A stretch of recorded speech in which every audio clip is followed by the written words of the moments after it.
ఆదికాండము 42వ అధ్యాయము 1 నుంచి 4వ వాక్యాలని మీరు చదువుకోండి. ధాన్యం కొరకు యోసేపు అన్నలో వచ్చినట్లు జీవాహారం కొరకు మనం వెళ్ళాలి అని వాక్యంలో బోధింపబడుతున్నాము. జీవాహారం యోహాను శుభవార్త 6వ అధ్యాయంలో 47 నుంచి 51వ వచనం వరకు. ఇది యోహాను శుభవార్త 6వ అధ్యాయము 47వ వచనం నుంచి 51వ వచనం వరకు.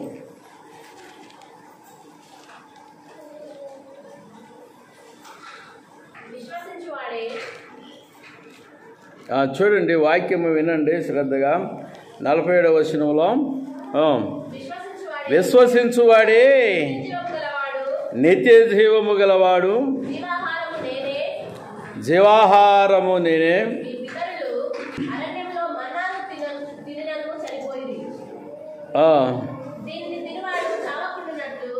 దీనిని తినువాడు సావకుండునట్లు పరలోకము నుండి దిగి వచ్చిన ఆహారము ఇదే. పరలోకము నుండి దిగి వచ్చిన జీవాహారమును నేనే. ఎవడైనను ఈ ఆహారము భుజించితే వాడెల్లప్పుడూ జీవించును, మరియు నేనిచ్చు ఆహారము లోకమునకు జీవము కొరకైనా నా శరీరమే అని మీతో నిశ్చయముగా చెప్పుచున్నాను నేను. ఇది యేసు ప్రభు యొక్క వాన్మూలం. పరలోకము నుంచి దిగి వచ్చిన జీవాహారమును నేనే. శివాహారం ప్రభు అయిన యేసుక్రీస్తు అన్నట్టు. దేవునికి స్తోత్రాలు. ఈ ఆదికాండంలో 42వ అధ్యాయంలో 42వ అధ్యాయంలో 5 నుంచి 17వ వాక్యం వరకు మీరు చదువుకోనండి. కానీ నేను దానిలో ఉన్న విషయాన్ని మీకు బయలుపరుస్తాను. యోసేపుకు ఇందులో పరిశోధన కలిగింది. యోసేపుకి పరిశోధన కలిగింది. కీర్తన 105 19వ వాక్యం చూడండి. కీర్తన 105. అతడు చెప్పిన సంగతి నెరవేరు వరకు యెహోవాకు అతని పరిశోధించుచుండెను. యోసేపుకు పరిశోధన 105లో ఈ 19వ వచనంలో అతడు చెప్పిన సంగతి నెరవేరు వరకు యెహోవాకు అతని పరిశోధించుచుండెను అని యోసేపు కలిగిన పరిశోధన గురించి ఇందులో రాయబడింది. తర్వాత శిక్ష పశ్చాత్తాపమును కలిగిస్తుంది. శిక్ష అనేది పశ్చాత్తాపమును కలిగిస్తుంది. ఈ యొక్క ఆదికాండము 42లో 18 నుంచి 25వ వచనం వరకు మీరు చదువుకోనండి. ఈ వచనాలని ఇంటి దగ్గర చదువుకోండి, రాసుకొని చదువుకోనండి. ప్రభు పిల్లలు కీడు చేసిన వారికి మేలు చేస్తారు. దేవుని జీవము ఉచితంగా ఇవ్వబడుతుంది. దేవుని యొక్క జీవము ఉచితంగానే ఇవ్వబడుతుంది. యెషయా గ్రంథంలో 55వ అధ్యాయము, యెషయా గ్రంథము 55వ అధ్యాయము 1-2 వచనాలు. తప్పికొనిన వారలారా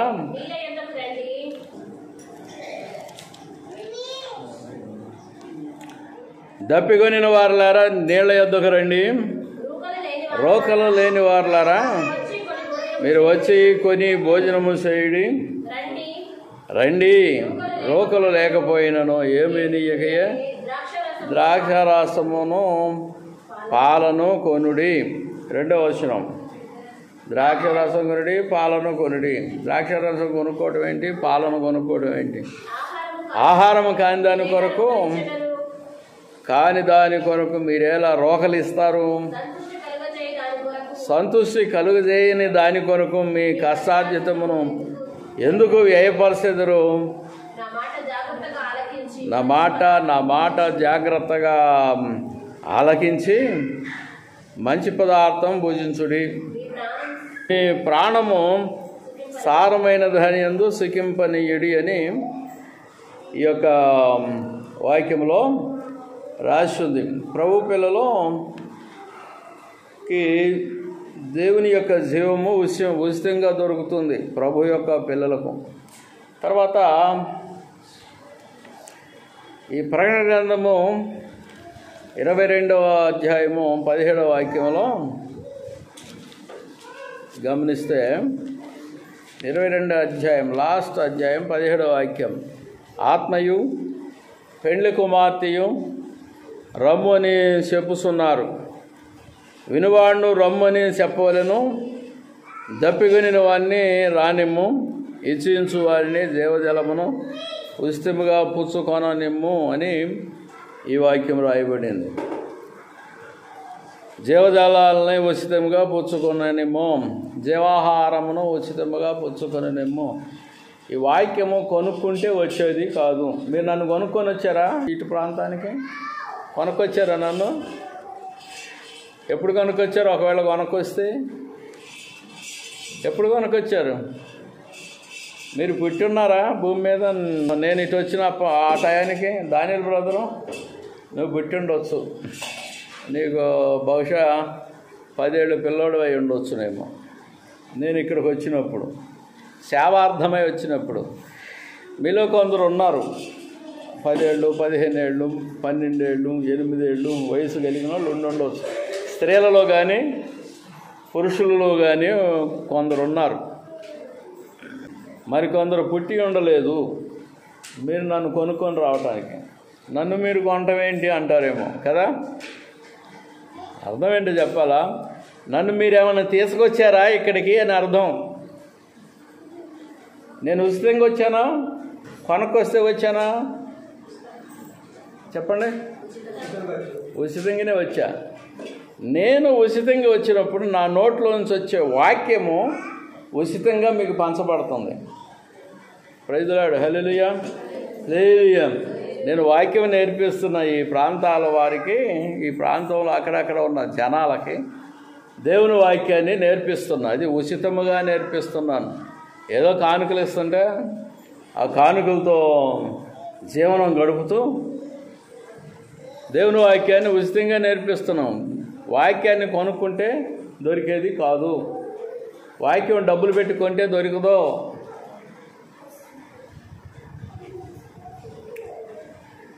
ఈ చర్చి బిల్డింగు ఉచితంగానే కట్టా.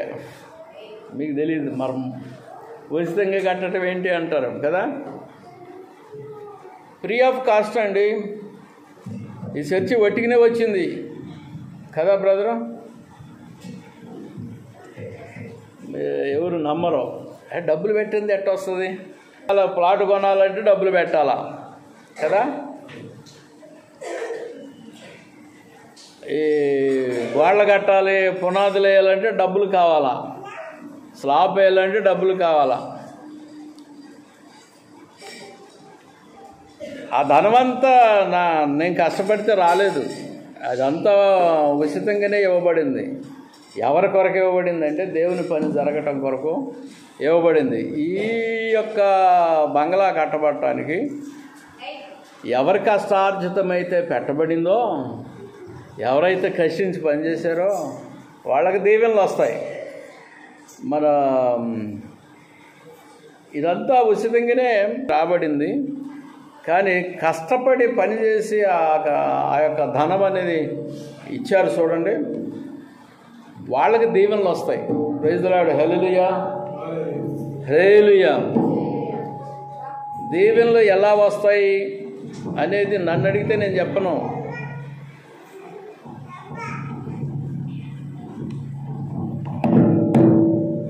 దీవెన ఎలాగొస్తుంది?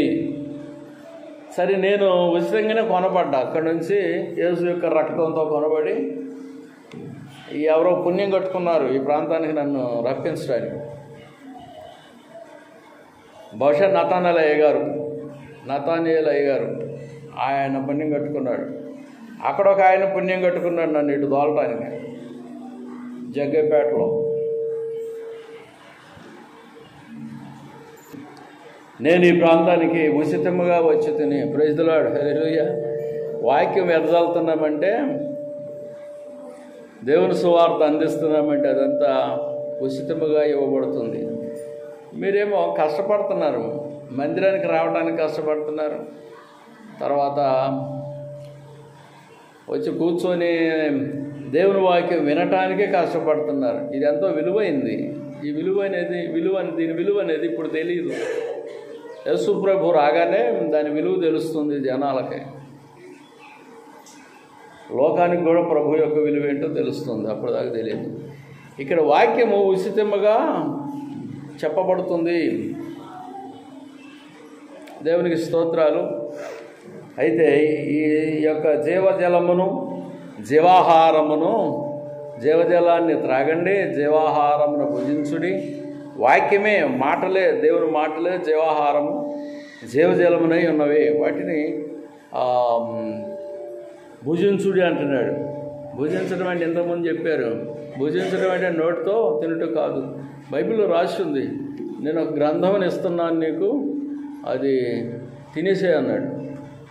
ఆ గ్రంథంలో ఉన్న మాటలని నీ లోపల ఇమిడిపోతాయి, వాటిని ప్రవశించు, తర్వాత వాటిని రాయి, గ్రంథస్థం చేయి అని చెప్తాడు అన్నట్టు. దేవునికి స్తోత్రాలు. మన ఒకళ్ళు వాక్యం చెప్పాలంటే ఆ వాక్యం చెప్పడానికి కావాల్సిన జ్ఞానం కావాలి. అన్ని తప్పులకు చెప్తే లాభం లేదు. దేవుని వాక్యం అనేది ఉన్నది ఉన్నట్టుగా చెప్పాలి, ప్రజలకి నేర్పించాలి. దేవునికి స్తోత్రం, హల్లెలూయా, హల్లెలూయా. ఇది జీవాహారము, జీవజలము. దేవునికి స్తోత్రాలు. ఈ ఆదికాండం 42వ అధ్యాయంలో 42వ అధ్యాయంలో ఆదికాండంలో 24వ వాక్యం నుంచి 36వ వాక్యం వరకు, ఈ వాక్యాలని 36 వరకు ఉన్న వాక్యాలు మీరు చదువుకోండి ఇంటికాడ. చాలా వాక్యాలు ఉన్నాయి కదా, అందుకని మీకు వదిలిపెట్టేస్తున్నాం. శ్రమ కలుగుట వల్ల వాక్యానుసారంగా ప్రవర్తించగలరు అనే పాఠాన్ని ఈ వాక్యాల్లో మనం నేర్చుకోవచ్చు. నేను చదవలేదు, అన్నీ చదివి వినిపిస్తే చాలా ఉంటుంది. అదంతా వినిపించడానికి టైం అనేది సంకుచితంగా ఉంటుంది. 119వ కీర్తన 67వ వాక్యం. 119వ కీర్తన 67వ వచనం కదా. అది శ్రమ కలుగక మునుపు నేను త్రోవ విడిచి తిని. ఆగండి. శ్రమలో ఎవరికొని చేయలేదండి? శ్రమలు ఎవరికొని? వాళ్ళ కొరకు నేను ప్రార్థన చేస్తాను. శ్రమలు ఎవరికొన్నాయి? ఒకళ్ళు చేయెత్తారు వెనక, నేను గుర్తుపట్టలే మనిషిని. బుజ్జి, శ్రమలు ఎవరికొన్నాయి? వాళ్ళు చేయి చూపిస్తే పేర్లు గుర్తుపెట్టుకుంటా. ఈ అబ్బ పేరు తెలియదు నాకు, ఎత్తిన వాళ్ళ పేర్లన్నీ నాకు జ్ఞాపకం ఉంటాయి, అమ్మ పేరు తెలియదు, కొత్తగా ఉన్నట్టుంది. అయితే శ్రమలు ఎవరికి ఉన్నాయి? మీకు శ్రమలు ఉన్నాయి కదా, మీరు త్రోవ తప్పరు. ప్రైజ్ ది లార్డ్, హల్లెలూయా. మీకు ఎవరికైతే శ్రమలు లేవో వాళ్ళందరూ త్రోవ విడిచి నడుస్తారు. అర్థం కాలా? అర్థమైనది చేయొద్దండి. వాళ్ళు నలుగురు శ్రమలో ఉన్నారు కనుక త్రోవ స్ట్రైట్గా నడుస్తారు, మిగతా వాళ్ళందరూ తప్పిపోతుంటారు వంకర టింకరగా. అది దీని అర్థం, వాక్యం యొక్క అర్థం. మరి ఇప్పుడు శ్రమ కావాలని కోరుకుంటారా? శ్రమ వద్దని కోరుకుంటారా? చెప్పరేమయ్యా? శ్రమ కావాలా, శ్రమలు రావాలా. శ్రమలు వస్తే దేవుని త్రోవలో సరిగ్గా నడుస్తావు. శ్రమలు కనుక లేవనుకో దేవుని త్రోవలో అంత చక్కగా నడవలేవు. ఈ వాక్యం అర్థం అది. శ్రమ కలుగుట వలన వాక్యానుసారంగా ప్రవర్తించగలరు. అయితే 1 పేతురు 4వ అధ్యాయం 1-2 వచనాలు ఇక్కడ చూడండి. ఇప్పుడు నీ వాక్యమును అనుసరించి నడుచుకొనుచున్నాను. ఏమని? శ్రమ కలిగింది కనుక వాక్యానుసారంగా నడవటానికి మార్గం ఏర్పడింది. 1 పేతురు 4వ అధ్యాయము 1-2 వచనాలు. అక్కడేమంటాడు?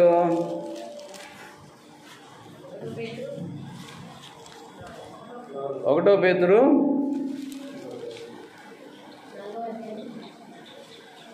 4వ అధ్యాయం 1-2 వచనాల్లో క్రీస్తు శరీరమందు శ్రమపడిన గనుక అట్టి మనసును ఆయుధంగా ధరించుకోవాలనని వాక్యం బోధిస్తుంది. కానీ నోటి మాటలతో మనము దీన్ని తీసుకోకూడదు.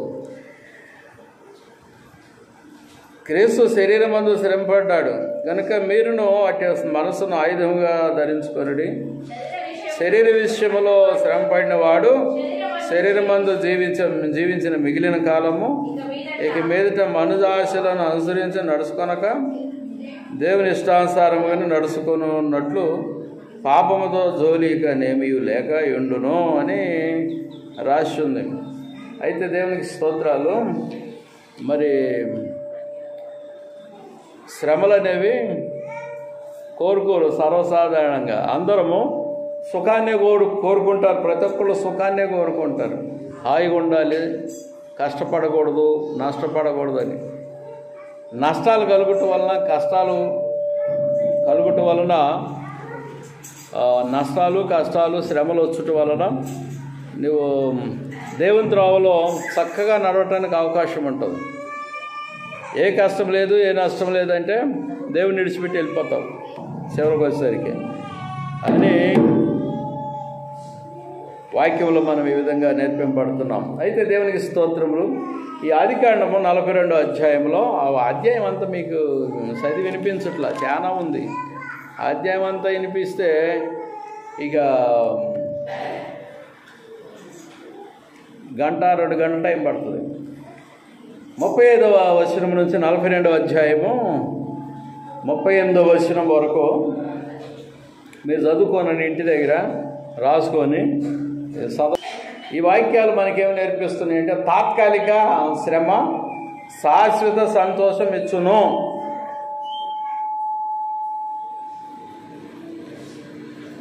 తాత్కాలిక శ్రమ శాశ్వత సంతోషాన్ని ఇస్తుంది. హెబ్రీ 12వ అధ్యాయం 11వ వాక్యం. హెబ్రీ పత్రిక 12వ అధ్యాయం 11వ వాక్యం. హెబ్రీ పత్రిక 12వ అధ్యాయము 11వ వాక్యము. ఇప్పుడు శిక్ష కలిగిన ఎడల దుఃఖకరంగా అది ఉంటుంది, కనబడునే కానీ సంతోషకరంగా కనపడదు. అయినను దాని యందు అభ్యాసం కలిగిన వారికి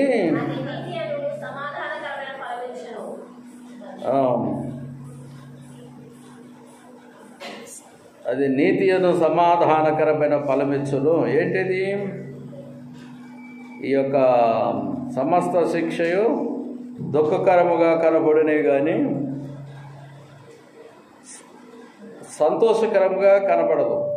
అయినను దాని యందు అభ్యాసం కలిగిన వారికి అది నీతి అను సమాధానకరమైన ఫలమిచ్చును అని రాయబడింది. 1 పేతురు 1వ అధ్యాయము 6వ వాక్యం కూడా చదువుదాం. 1 పేతురు 1వ అధ్యాయము 6వ వాక్యం.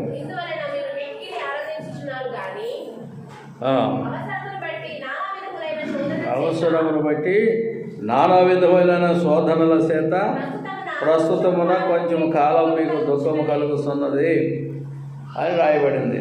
శాశ్వత సంతోషం రావాలంటే ప్రస్తుత కాలము దుఃఖము, శ్రమ, శిక్షణ కలుగుతాయి. శాశ్వత సంతోషం దేవుని దగ్గర దొరకాలంటే ఈ 3 దొరుకుతాయి భూమి మీద.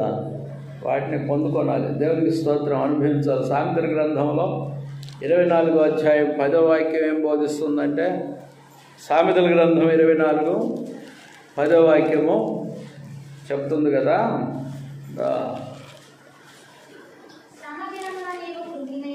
శ్రమ దినమున నీవు కృంగితే చేతగాని వాడవుతావు. మీకు ఇప్పుడు ఎవరికి శ్రమలు వచ్చినాయి? ఇంతకుముందు నాకు శ్రమ ఉంది అంటే ప్రార్థన చేస్తాను అన్నాను కదా, చేస్తా. శోభ కొరకు, కాళీ బ్రదర్ కొరకు, లలిత ప్రార్థనలో ఉంచుతాను.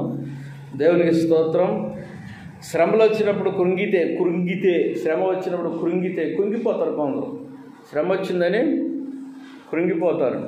యోబుకి శ్రమ వచ్చినప్పుడు ఏమి శ్రమ? కుమారులందరూ చనిపోయారు, తనకు మందలన్నీ పోయినాయి, తనకున్న ఆస్తి అంతా నాశనం అయిపోయింది. అయినప్పుడు యోబు ప్రలాపించాడు కుమారుల కొరకు. కానీ ఆయన ధైర్యం కలిగి ఉన్నాడు దేవుని యందు. కృంగుట ఈ కుమారులు చనిపోయినప్పుడు, కుమార్తెలు చనిపోయినప్పుడు, కష్టాలు వచ్చినప్పుడు, నష్టాలు వచ్చినప్పుడు మనుషులు కృంగుతారు. అట్లా కృంగితే నువ్వు శాతకాని వాడు అవుతావు. ధైర్యం వహించాలంటాడు, ధైర్యంగా ఉండాలి అంటాడు, నిలబడాలి. శ్రమలు వచ్చినప్పుడు దేవుని యందు నిలబడాలి. శ్రమ వచ్చిందని పారిపోతావా? కొందరు శ్రమ వస్తే దేవుడిని విడిచి పారిపోతారు. ఏం లాభం లేదు. దేవుని విడిచి వెళ్ళిపోతారు. ఏం లాభం? శ్రమ వచ్చి కష్టం వచ్చితే దేవుని విడుస్తావా? ఒకళ్ళని ప్రశ్న అడిగా, ఏమ్మా దేవుని సన్నిధికి రావట్లేదు, ప్రార్థన సన్నిధికి రావట్లేదు అంటే, ఆర్థిక ఇబ్బందులు ఎక్కువైనాయి అందుకని రావట్లేదు అని సమాధానం చెబుతున్నాను. ఆమె చెబుతుంది, ఆర్థిక ఇబ్బందులు ఎక్కువైతే దేవుని సన్నిధిని మరుస్తావా? తప్పు కదా. కష్టాలు, శ్రమలు అన్నీ ఏర్పడినప్పుడు దేవుని ఇంకా బలవంతులు అవ్వాలని వాక్యం బోధిస్తుంది. దేవుని స్తోత్రములు. శ్రమ దినమయందు నువ్వు కృంగిని ఎడల చేతగానివాడు అంటున్నాడు. చేతగానివాడు అవగదు. శ్రమ దినమున నీవు కృంగిని ఎడల నీవు చేతకాని వాడవగదువు. కృంగకూడదు. కృంగకుండా గట్టిగా నిలబడితే చేతకాని వాడు కాదు, చేతనైన వాడు అవుతావు. దేవునికి స్తోత్రాలు. ఇంకొక వాక్యం చదువుతాను. నమ్మకస్తులకు బాధ్యతలు అప్పగించబడతాయండి. అప్పగింపబడును. నమ్మకస్తులు ఎవరున్నారు ఈ చర్చిలో? వాళ్ళకి బాధ్యతలు ఇస్తాము, కొన్ని బాధ్యతలు. ఆ బాధ్యతలని వాళ్ళు నిర్వర్తించాలి, జరిగించాలి. అపనమ్మకంగా ఉంటే బాధ్యతలు అప్పగించడం. పోయినారు ఏం చేశారు? 2 జట్టులను పెట్టి ఇక్కడ మేము 3:30కి ఇక్కడ నుంచి కదిలాం కదా, మేము వచ్చేదాకా ఉండండి అని చెప్పాము. లేకపోతే బెంజమిన్ బ్రదర్ వచ్చే వరకు ఉండండి. నేనేమనుకున్నానంటే, నేను వచ్చేదాకా వీళ్ళందరూ ఉంటారు కాబోలనుకున్నాను. ఏమన్నా సంధ్య? నేను అనుకున్నా, మీరు అనుకోలేదు. నేను అనుకున్నా మీరు పొద్దున్న వెళ్ళిపోదాం అనుకున్నారేమో. నేనేమనుకున్నానంటే అందరూ ఉంటారు కాబోలు, హ్యాపీగా ఉండొచ్చు అనుకున్నాను. నేను చర్చి దగ్గర మనిషి ఉంటే ఒక అలికిడి ఉంటుంది. దేనికైనా ఒక అలికిడి కదా. సింహం ఉన్నట్టు కదా ముసలోడు కూర్చున్నా కూడా. ఒక ఇంటి ముందు ముసలోడు ఉన్నా కూడా, ముసలిది ఉన్నా కూడా ఒక కుటుంబానికి కాపలా సింహం ఉన్నట్టు కదా. కుక్కలు నక్కలు ఏమి రాకుండా పారిపోతాయి. అట్లా బలం మనిషి ఉంటే ఇంటి ముందు ఉన్నా సరే. అందుకని దేవునికి స్తోత్రాలు.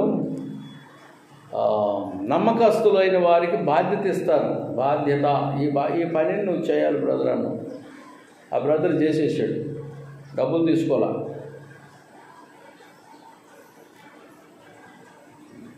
నమ్మకం అని దేవుని యేళ్ళ నమ్మకం.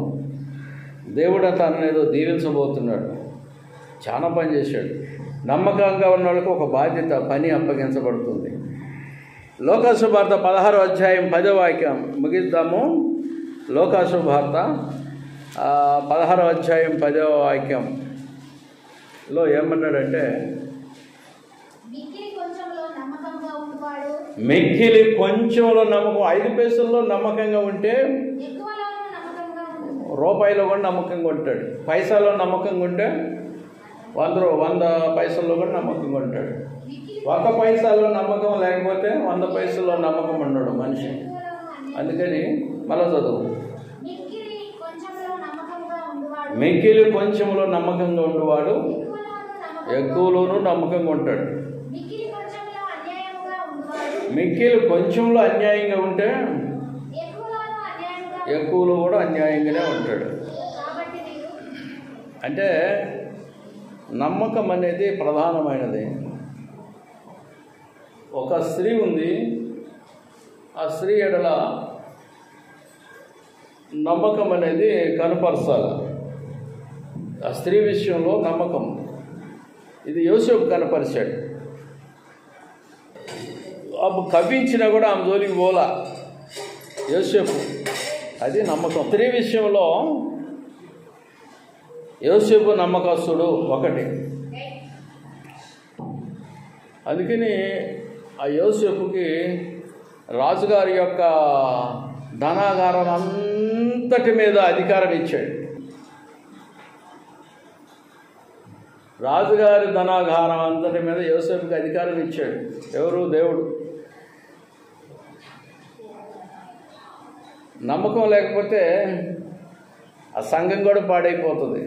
సంఘాలు కూడా ఆగం కావడానికి కారణం ఏంటంటే నమ్మకము లేదు. ఈ పాస్టర్ ఏళ్ళ నమ్మకం లేదు, తన్ని ఎలగొడతారు. పాస్టర్ని కొట్టమని కాదు, ఇప్పుడు నమ్మకం పోయిందనుకో పాస్టర్ ఏళ్ళ, ఆ పాస్టర్ని దేవుడు వాడుకోడు. దేవుడు పాస్టర్ని వాడుకోడు. నమ్మకం కలిగిన వానికి మెండైన దీవెనలు కలుగుతాయి అని బైబిల్ చెప్తుంది. 101వ కీర్తన కూడా చూద్దాం. 6వ వాక్యం. 101వ కీర్తన 6వ వాక్యంలో 101వ కీర్తన 6వ వాక్యం, నా యొద్ద నివసించున్నట్లు దేశములు నమ్మకస్తులైన వారిని నేను కనిపెట్టుచున్నాను. నిర్దోష మార్గమున నడుచువారు నాకు పరిచారకులగుదురు. ఇక్కడ 2 పాయింట్లు ఉన్నాయి. దేవుని దగ్గర నివాసం ఉండాలంటే నమ్మకస్తులు కావాలి. దేవుడు కనిపెట్టుచున్నాడు, నమ్మకస్తులైన వారిని కనిపెట్టుచున్నాడు.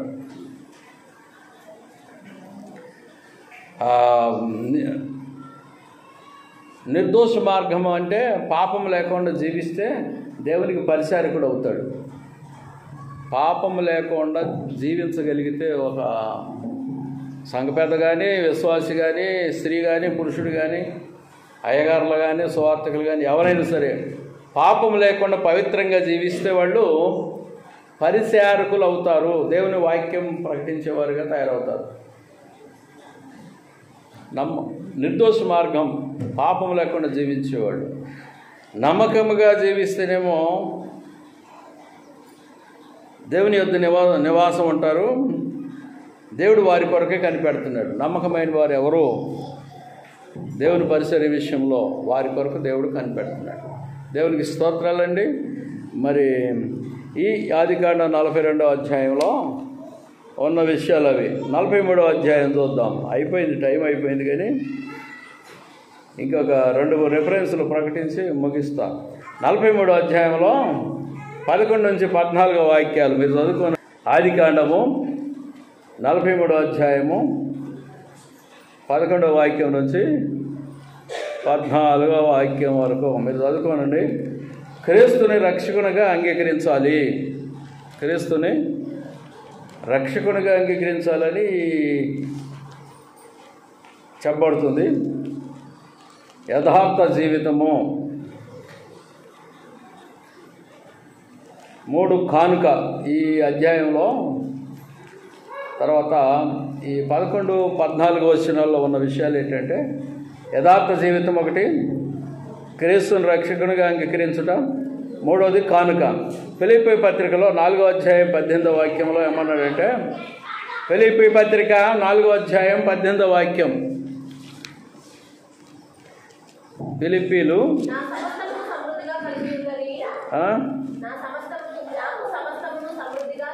నాకు సమస్తమును సమృద్ధిగా కలిగి ఉన్నవి, మీరు పంపిన వస్తువులు ఎపఫ్రోదితు వలన పుచ్చుకొని ఏమీ తక్కువ లేక ఉన్నాను అని చెప్పబడింది.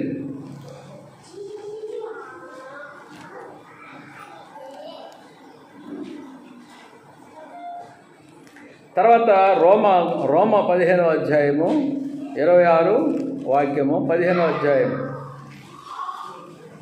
రోమ 15వ అధ్యాయము 26వ వాక్యం. ఏలి అనగా యెరూషలేములో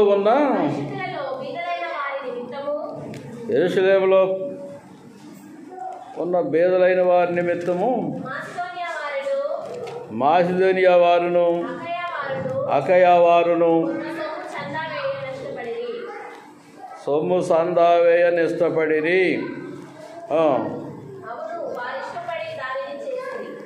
అవును, వారు ఇష్టపడి దాన్ని చేసిరి. 28వ వచనం వరకు. వారు వీరికి రుణస్థులు ఎట్లనగా పాలువారై ఉన్నారు కనుక శరీర సంబంధమైన విషయములలో వీరికి సహాయం చేయ బద్ధులై ఉన్నారు. ఈ పనిని ముగించి ఫలమును వారికి అప్పగించి స్పెయినునకు ప్రయాణము చేతును అని రాయబడింది. దేవునికి స్తోత్రాలు. ఇక రుణం గురించి చెప్పబడింది. ఒక ప్రశ్న అడుగుతా, చెప్పండి. నేను మీకు రుణస్తుడనా, మీరు నాకు రుణస్తులా? చెప్పండి. మీరే మాకు రుణస్తులు కదా, కానీ డబ్బులు ఇచ్చే విషయంలో నేనే రుణస్తుడు. మీకు అర్థం కాలే. ఇప్పుడు ఈ బిల్డింగ్ ఎవరు కట్టారో, ఎవరు తయారు చేశారో వాళ్ళకి నేను రుణస్తుడను. తర్వాత దశాంశాలు కానుకలు ఇస్తారు చూడండి, మీ అంతా అవన్నీ నాకు ఇస్తున్నారు కదా, నేను మీకు రుణస్తుడను ధనం విషయంలో. ఇదేమిటి కథ అంటామేమో. నాకు ఉన్న రుణము దేవుడు మీకు తీర్చును. Praise the lord, hallelujah. ఎప్పుడు? In the coming of Jesus Christ, యేసు యొక్క రాకడలో అది జరుగుతుంది. లేకపోతే నువ్వు దశమాంశం కట్టుడు ఎందుకు, కానుకలు ఇచ్చుడు ఎందుకు? ప్రతిఫలం కొరకే కదా. అందుకని గుర్తుపెట్టుకోడండి, నేను దేవునికి సహాయం చేస్తే సేవ కొరకు దేవుడు నాకు ఈ భూమి మీద దీవిస్తాడు. తర్వాత ఆయన దగ్గరికి వెళ్ళిన తర్వాత కూడా ఆయన ఆ ప్రతిఫలం ఇస్తాడని చెప్పాడు. బైబిల్ రాసి ఉంది. అయితే వాక్యంలో మీరు వింటున్నారు నా ద్వారా. అటు విషయంలో, వాక్యం విషయంలో మీరు నాకు రుణస్తులు. ఆర్థిక విషయాల్లో నేను రుణపడి ఉన్నాను. అంటే దేవుడు మీకు రుణపడి ఉన్నాడు. సింగ్ పాస్టర్ కాదు, దేవుడు రుణపడి ఉంటాడు. అందుకని నా తండ్రి చేత ఆశీర్వదించబడిన వారలారా, మీరందరూ మీకు సిద్ధపరిచిన వాటిని స్వతంత్రించుకోనండి, శాశ్వతమైన వాటిని ఆయన చెప్పాడు. అయితే అది గుర్తుపెట్టుకోవాలి. క్రీస్తుని బట్టి మాత్రం చేరగలము. కానుకలను బట్టి తర్వాత యథార్థతను బట్టి దేవుని సన్నిధికి చేరము. కానీ క్రీస్తుని బట్టి మాత్రమే దేవుని సన్నిధికి చేరుతాం. 1 తిమోతిలో 13వ అధ్యాయం 15వ వాక్యం. ముగింపులోకి వెళ్ళిపోయాను. 1 తిమోతి 3వ అధ్యాయము 15వ వాక్యం. 3వ అధ్యాయం 15వ వాక్యం. అయినను నేను ఆలస్యం చేసిన ఎడల దేవుని మందిరములో, అనగా సేవము గల దేవుని సంఘములో జనులు ఎలాగో ప్రవర్తింపవలెనో అది నీకు తెలియవలనని ఈ సంగతులను నేను రాయిస్తున్నాను. ఆ సంఘము సత్యమునకు ఆధారమునై ఉన్నది, సత్యమునకు స్తంభమును ఆధారమునై ఉన్నది. జనులు ఎలాగో ప్రవర్తించాలో యథార్థ జీవితం అని రాయబడింది. యథార్థ జీవితాన్ని బట్టి మాత్రమే దేవుని సన్నిధికి చేరగలం. భూమి మీద బ్రతికి ఉండటము, ఇక్కడేదో పెద్ద యథార్థత కలిగి ఉండటము అనేది కాదు. మన ప్రవర్తనను బట్టి మంచిగా ప్రవర్తిస్తే దేవుని లోకంలోకి మన ఆత్మ వెళ్ళిపోయినప్పుడు వెళ్తుంది అన్నట్టు. అట్లా తర్వాత 1 యోహాను 1వ అధ్యాయం 3వ వాక్యం. 1 యోహాను 1వ అధ్యాయము 3వ వాక్యం.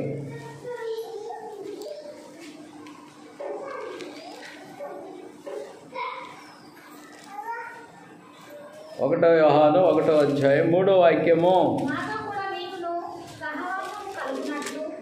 మాతో కూడా మీకును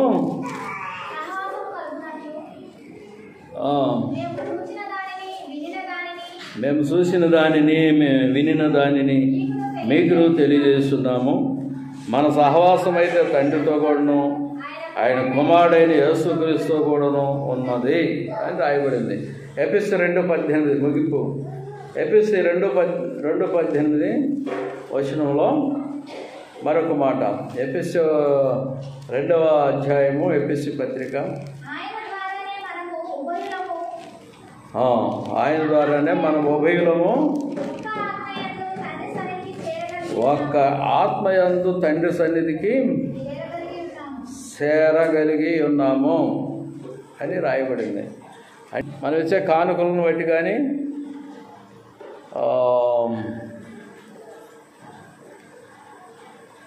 యథార్థతను బట్టి కానీ మనం చేరలేము, కానీ క్రీస్తుని బట్టి చేరగలమని రాయబడింది. దేవునికి స్తోత్రాలు. దేవుడి వాక్యం దీవించుగాక.